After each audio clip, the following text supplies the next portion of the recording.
Hello students, welcome back to my YouTube channel Indian judiciary. आज की video में हम करेंगे चैप्टर 9 जो कि डील करता है मिसलेनियस से। ये लास्ट चैप्टर है एमपी एक्साइज एक्ट का। जिन्होंने अभी तक प्रीवियस वीडियोस नहीं देखी हैं वो जाके एमपी एडीपीओ 2025 की प्लेलिस्ट चेकआउट कर सकते हैं।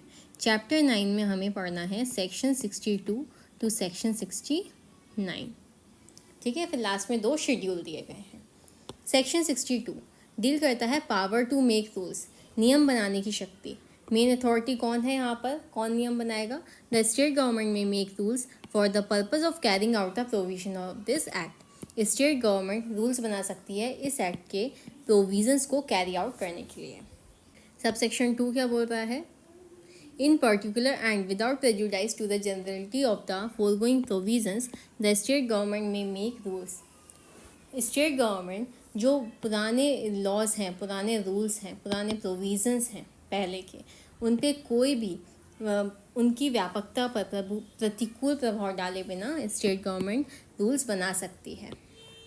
Prescribing the powers and duties of excise officer, excise officers की पावर्स एंड ड्यूटी प्रिस्क्राइब करना। Regulating the delegation of any powers or duties by the chief revenue authority, the excise commissioner or collector under section 7 clause G. Delegation of power regulate करना, chief revenue authority, excise commissioner or collectors की under clause G of section 7।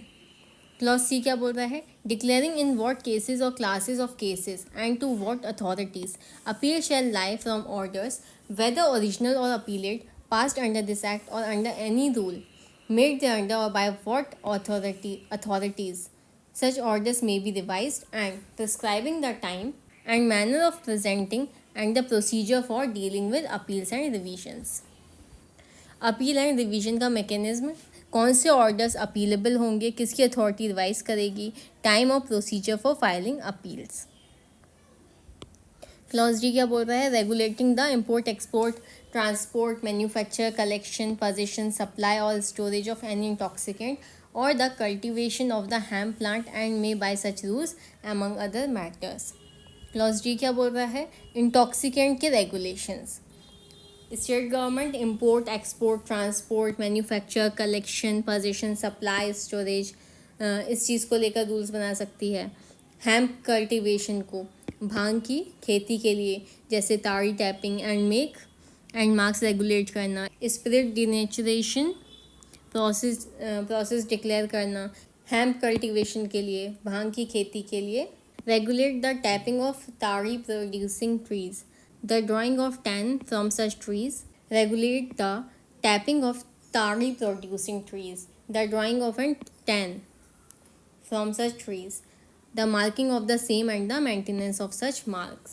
ताड़ी tapping और marks को regulate करना। Declare the process by which spirit shall be denatured and the denaturisation of spirit as certain. Spirit denaturation process को declare करना। और third है cause spirit to be denatured through the agency or under the supervision of its own officers. Excise officer के supervision में spirit denaturation करवाना। ठीक है, ये सब किसके पास पावर है? स्टेट गवर्नमेंट के पास पावर है। Clause D1 regulating the import, export, transport, collection, position, supply, storage or sale of mahua flowers, prescribing licences and permit therefor throughout the state or in any specified areas or for any specified period. तो D1 बोल रहा है महुआ flowers जो देसी शराब बनाने में use होते हैं उनके लिए स्पेसिफिक रेगुलेशन बनाना। Import, export, transport, position, supply, storage and sale और लाइसेंस और परमिट्स के लिए रूल्स। क्लॉज ये क्या बोल रहा है? Regulating the period and localities for which the persons or classes of persons to whom licenses for the wholesale or retail vend of any intoxicant may be granted and regulating the number of such licenses which may be granted in any local area. Wholesale या retail vend of intoxicant किसके लिए licence मिलेगा, किन areas में, और maximum कितने licences दिए जा सकते हैं। ठीक है, इसके रिगार्डिंग रूल बना सकती है state government. Prescribing the procedure to be followed and the matters to be ascertained before any license for such vend is granted for any locality. Licence grant करने का प्रोसीजर और condition. Regulation the amount, time, place and the manner of payment of any duty or fee or tax or penalty. Duty, fee, tax या penalty का amount, time, place, manner prescribe करना. Clause H, prescribing the authority by the form in which and terms and condition on the subject to which any license, permit or pass shall be granted any by such rules among other matters. Licence, permit, pass के लिए form, terms और conditions. Fix the period for which any licence, permit or pass shall continue in force. Validity period fix करना. Prescribe the scale of fees or the manner of fixing the fees payable in respect of any such license, permit or pass. Fees का scale decide करना. Prescribe the amount of security to be deposited by holder of any license, permit or pass for the performance of the condition of the same.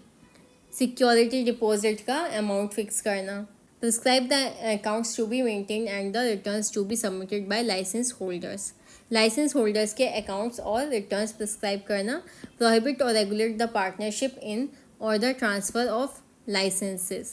Partnership, transfer of licence को regulate या फिर prohibit करना. Clause I, prescribing the measures for ascertaining local public opinion and prescribing the powers of district planning committee constituted under subsection 1 of section 3 of Madhya Pradesh जिला योजना समिति अधिनियम 1995 in respect of advising about opening, closing or shifting of any retail intoxicant shop. Local public opinion ascertain करना. District planning committee के powers prescribe करना intoxicant shops के opening, closing, shifting के लिए. ठीक है. क्लॉज जे क्या बोल रहा है? Providing for the destruction or other disposal of any intoxicant deem to be unfit for use. Unfit intoxicant का डिस्पोजल, डिस्ट्रॉय करना. Regulating the disposal of confiscated articles. Confiscated articles का डिस्पोजल रेगुलेट करना. Clause L, regulating the grant of expenses to witnesses and of compensation to persons charged with offences under this act and subsequently released, discharged or acquitted. And expenses to witnesses or compensation to acquitted person prescribe करना. Regulating the power of excise officer to summon witnesses from a distance. Excise officers की power regulate करना regarding summoning witnesses. Regulating the payment of rewards to officers, informers and other persons out of the proceeds of fine and confiscation under this act. Rewards to officers, informers, others out of fine and confiscation. Officers, informers और other persons की payment of reward को regulate करना out of the fines and confiscation. Subsection 3 क्या बोल रहा है? The power conferred by this section of making rules is subject to the condition that the rules made under subsection 2 clause A, clause B, clause C, clause E, clause F, clause I, clause L and clause M shall be made after previous publication. कुछ rules के लिए previous publication ज़रूरी है. और proviso क्या बोल रहा है? Provided that any such rules may be made without previous publication if the state government considers that they should be brought into force at one time. लेकिन अगर अर्जेंट सिचुएशन हो तो स्टेट गवर्नमेंट बिना previous publication के rules बना सकती है. Section 62 एक डेलीगेटेड लेजिस्लेशन क्लॉज है जिसमें स्टेट गवर्नमेंट को वाइड पावर्स दिए गए हैं ताकि एक्साइज एक्ट को इफेक्टिवली इम्प्लीमेंट कर सके. ठीक है. तो ये सारे पावर्स जो हैं स्टेट गवर्नमेंट को दिए गए हैं. इनके रिगार्डिंग स्टेट गवर्नमेंट रूल्स बना सकती है. अब आ जाते हैं सेक्शन 63 पे. डील करता है publication of rules and notification. Rules और नोटिफिकेशन का publication. All rules made and notifications issued under this act shall be published in the official gazette and shall have effect from the date of such publication or from such other date as may be specified in that behalf. जो भी rules बनाए गए हों या notification issue की गए हों इस एक्ट के तहत उन्हें ऑफिशियल गजट में पब्लिश करना ज़रूरी है. जब वो पब्लिश हो जाते हैं तभी उनका लीगल इफ़ेक्ट स्टार्ट होता है. इफ़ेक्ट कब से स्टार्ट होगा? डिफ़ॉल्ट रूल है पब्लिश होने की डेट से और अगर नोटिफिकेशन में या फिर रूल में अलग से कोई डेट स्पेसिफाई की गई है तो वही डेट वैलिड होगी। अब आ जाते हैं सेक्शन 64 पे, recovery of government dues. Government dues की रिकवरी कैसे होगी? द फॉलोइंग मनीज नेमली, 3 तरह के ड्यूज़ को रिकवर किया जा सकता है। ऑल एक्साइज रेवेन्यू, जो भी एक्साइज के नाम पर पैसा, टैक्स, ड्यूटी, फी, लाइसेंस फी एक्सेट्रा गवर्नमेंट को मिलना है। एनी लॉस दैट में accrue when it consequence of default a grant has been taken under management by the collector or has been resold by him। अगर किसी ने एक्साइज का ठेका, contract, grant लिया और डिफ़ॉल्ट कर दिया तो कलेक्टर उसका ठेका अपने अंतर्गत ले लेता है या फिर रीसेल कर देता है। और क्लॉज सी बोल रहा है, notwithstanding anything contain in section 74 of the contract act all amounts due to the government by any person on account of any contract relating to the excise revenue in accordance with any provision of this act or rules made thereunder, and all amount to be paid on breach of condition of a bond or instrument by which a person binds himself to perform any duty or act or undertakes that he and his servants and agents will abstain from any act। चाहे Indian contract act में liquidated damages और penalty का principal है, लेकिन excise contract में government के favour में special rules हैं। जो भी पैसा गवर्नमेंट को ड्यू है कॉन्ट्रैक्ट के बीच ब्रीच या बॉन्ड को तोड़ने के लिए, वो डायरेक्टली रिकवर होगा। रिकवरी कैसे होगी? May be recovered from the person primarily liable to pay the same or from his surety by distress and sale of his movable property or by any other process for the recovery of land revenue due from landholders or from farmers of land or their sureties। by distress and sale of movable property यानी कि उसके सामान को seize करके बेच देना। land revenue recovery process जैसे ज़मींदार लैंड होल्डर से लैंड रेवेन्यू रिकवर किया जा सकता है, वैसे ही एक्साइज ड्यूज भी रिकवर किए जा सकते हैं। अगर किसी ने श्योरिटी दी हो, ज़मानत दी हो, तो उस श्योरिटी से भी पैसा रिकवर हो सकता है। सबसेक्शन 2 क्या बोल रहा है? When a grant has been taken under management by the collector or has been resold by him, the collector may recover in any manner authorised by subsection 1 any money due to the defaulter by any lessee or assignee. Collector के special power दिए गए हैं subsection 2 में। अगर collector ने किसी grant को अपने मैनेजमेंट के अंतर्गत ले लिया या रीसेल कर दिया तो वो लेसी या फिर असाइनी से भी पैसा रिकवर कर सकता है जो डिफ़ॉल्टर को देना था। ठीक है, तो ये 3 तरीके दिए गए हैं कैसे मनी रिकवर किया जा सकता है, और यहाँ पर दिए गए हैं इसके मेथड। अब आ जाएंगे हम सेक्शन 65 पे, जो कि डील करता है government lean on property of defaulters. सबसे पहले हम समझेंगे कंसेप्ट ऑफ लीन, कब्ज़ा अधिकार। ठीक है, लीन का मतलब है गवर्नमेंट के पास पहला हक, फर्स्ट चार्ज होता है किसी प्रॉपर्टी के अगेंस्ट अपना पैसा रिकवर करने का। कब लागू होता है? जब कोई पर्सन लाइसेंसी या लेसी जैसे लिक्वर ठेकेदार इस एक्ट के अंतर्गत डिफ़ॉल्ट करता है, फीस, ड्यूटी, एक्साइज रेवेन्यू ना देना या कॉन्ट्रैक्ट तोड़ देना। ठीक है, तब ये चीज़ लागू होती है।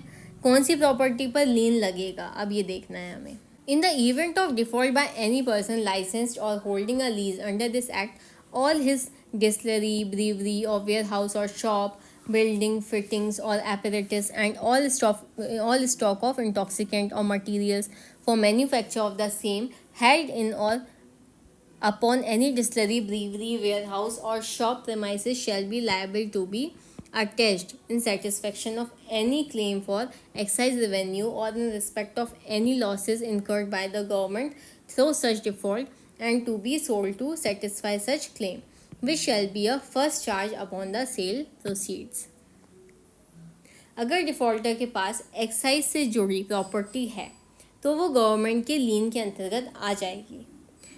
डिस्टिलरी, ब्रीवरी, वेयरहाउस या फिर शॉप, जो भी प्रेमाइसेस उसके लाइसेंस के अंतर्गत हैं, buildings, fittings, apparatus, machinery, tank, pipes, bottling plants etcetera, stock of intoxicant, raw materials जिससे इंटॉक्सिकेंट बनने हैं। इन चीज़ों को क्या किया जा सकता है?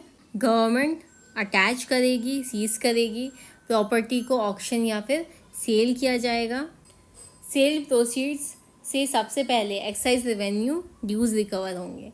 फॉर एग्जाम्पल, मान लीजिए कि ए ने, एक व्यक्ति है ए, उसने एक डिस्टिलरी लाइसेंस लिया है और उसने 1 करोड़ एक्साइज ड्यूटी किसको देनी है? गवर्नमेंट को देनी है, और वो डिफ़ॉल्ट कर जाता है। तो गवर्नमेंट उसकी डिस्टिलरी, मशीन और शराब के स्टॉक अटैच करके ऑक्शन में बेच देगी। सेल के पैसे सबसे पहले सेल के पैसे से सबसे पहले क्या होगा? गवर्नमेंट के जो ड्यूज़ हैं वो क्लियर होंगे, और अगर कुछ एक्स्ट्रा बचता है तो बाकी क्रेडिटर्स को जा सकता है। लीगल प्रिंसिपल है, ये एक स्टैट्यूटरी लीन है। इसका मतलब गवर्नमेंट के ड्यूज़ किसी भी प्राइवेट लोन या क्रेडिटर के ऊपर प्रायोरिटी लेंगे। प्राइवेट बैंक या लेंडर का क्लेम बाद में आएगा, पहले गवर्नमेंट अपना पैसा लेगी। ठीक है, एक बार फिर से समझेंगे कि सेक्शन 64 में देखिए क्या कहा था। सेक्शन 64 में कहा था कि गवर्नमेंट मूवेबल प्रॉपर्टी या फिर रेवेन्यू रिकवरी प्रोसेस से पैसा ले सकती है, और सेक्शन 65 जो है वो एक कदम आगे है। एक्साइज लाइसेंस से जुड़ी property, distillery, stock, raw material automatically government के लीन में आ जाती हैं, और सेल के पैसे से सबसे पहले गवर्नमेंट का ड्यूज़ क्लियर होता है। ठीक है, अब आ जाओ सेक्शन 66 पे, जो कि डील करता है power of state government to exempt person or intoxicant from the provision of the act. State government को पावर है कि वो कुछ व्यक्तियों को एग्जेम्प्ट कर सकती है या इंटॉक्सिकेंट को एग्जाम कर सकती है इस एक्ट के प्रोविज़न से। The state government may by notification either wholly or partly and subject to such conditions as it may think fit to prescribe exempt any person or class of persons or any intoxicant wholly or partly from all or any of the provision of this act or of all or any of the rules made under this act either throughout the state or in any specified area comprised therein और any specified period और occasion. State government के पास एक special exemption power है। ये power एक notification के through exercise होती है। किसको छूट दी जा सकती है? Any person. ठीक है, किसी भी व्यक्ति को, जैसे कोई licence holder, tribal, defence personnel, और एनी क्लास ऑफ पर्सन, मतलब जैसे आर्मी कैंटीन स्टाफ, CRPF जवान, मेडिकल प्रैक्टिशनर एक्सेट्रा। किन चीज़ों में छूट दी जा सकती है? एनी इंटॉक्सिकेंट, यानी कि country liquor, foreign liquor, beer, toddy, hemp, opium, medicinal preparation. और एक्सटेंड क्या है इसका, विस्तार क्या है एग्जेम्पशन का, कहाँ तक छूट दी जा सकती है? होली और पार्टली, पूरी तरह एक्ट के एप्लीकेशन से छूट दी जा सकती है, या फिर सिर्फ और सिर्फ कुछ प्रोविजन से छूट दी जा सकती है। कहाँ और कब तक? एंटायर स्टेट में, ठीक है, थ्रू आउट द स्टेट, या फिर किसी स्पेसिफिक एरिया में, या फिर स्पेसिफाइड पीरियड या फिर ओकेजन के लिए। कंडीशन क्या होगी कि स्टेट गवर्नमेंट अपनी मर्जी से कंडीशंस प्रिस्क्राइब कर सकती है, quantity, limit, medical purpose, non commercial use etcetera. ठीक है, तो ये एग्जेम्पशन की पावर है स्टेट गवर्नमेंट को। अब हम आ जाएंगे सेक्शन 67 पे, जो कि डील करता है protection to persons acting under this act. इस एक्ट के अंतर्गत कार्य कर रहे व्यक्तियों का protection. No suit, prosecution or other legal proceeding shall lie against any person for anything which is in good faith done or intended to be done under this act. ये एक प्रोटेक्शन क्लॉज है। जो भी officer या person इस act के तहत good faith में कोई एक्शन करता है, गुड इंटेंशन से कोई कार्य करता है, उसके खिलाफ कोई भी सिविल या फिर क्रिमिनल केस नहीं बनेगा। सेक्शन 68 देखेंगे, लिमिटेशन ऑफ सूट। ये एक लिमिटेशन क्लॉज है। No suit shall lie against the government or against any excise, police or land revenue officer in respect of anything done or alleged to have been done in pursuance of this act unless the suit is instituted within 6 months from the date of the act complained of।